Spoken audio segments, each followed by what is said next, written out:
भारत के एक हरे भरे जंगल में एक सुंदर तालाब था। उस तालाब में एक कछुआ रहता था जिसका नाम कुंभू था। वह बहुत समझदार था, लेकिन अपनी धीमी गति से हमेशा परेशान रहता था। एक दिन उसने जंगल के पक्षियों को आसमान में उड़ते हुए देखा और सोचा, काश मैं भी उड़ सकता। उसने अपने दोस्तों से कहा, मुझे भी उड़ना सीखना है, क्या कोई मेरी मदद करेगा?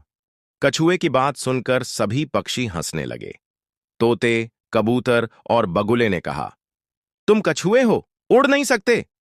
यह सुनकर कछुआ उदास हो गया। मजाक और नया दोस्त। कछुए की बात सुनकर सभी पक्षी हंसने लगे। तोते, कबूतर और बगुले ने कहा, तुम कछुए हो, उड़ नहीं सकते। यह सुनकर कछुआ उदास हो गया। लेकिन वहां एक बगुला था जो बहुत दयालु था। उसने कहा, अगर तुम उड़ना चाहते हो तो मैं तुम्हारी मदद कर सकता हूं, लेकिन तुम्हें एक शर्त माननी होगी। तुम रास्ते में कुछ भी नहीं बोलोगे। बगुले ने एक लकड़ी की छड़ी लाई और कछुए से कहा, इस छड़ी को अपने मुंह से पकड़ लो और मैं इसे अपनी चोंच से पकड़कर तुम्हें उड़ाऊंगा। खतरनाक उड़ान। कछुए ने खुशी खुशी लकड़ी पकड़ी और बगुला उड़ने लगा। कछुआ पहली बार आसमान से जंगल को देख रहा था, हरे भरे पेड़, नदियां और पहाड़। वह बहुत खुश हुआ। कछुए को बहुत गर्व हुआ। वह सोचना लगा, हां, मैं उड़ सकता हूं।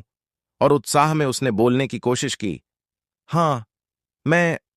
जैसे ही उसने मुंह खोला, लकड़ी छूट गई और वह तेजी से नीचे गिरने लगा। बेचारा कछुआ धड़ाम से जमीन पर गिरा। उसकी पीठ की कठोर खोल ने उसे बचा लिया, लेकिन वह बहुत दर्द में था। बगुले ने नीचे आकर उससे कहा, मैंने तुमसे कहा था कि रास्ते में मत बोलना, लेकिन तुमने मेरी बात नहीं मानी।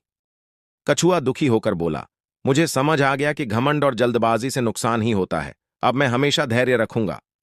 सबक। 1. घमंड से बचें। जरूरत से ज्यादा घमंड नुकसान पहुंचा सकता है। 2. धैर्य और संयम रखें। जल्दबाजी में लिए गए फैसले खतरनाक हो सकते हैं। 3. बड़ों की बात मानें।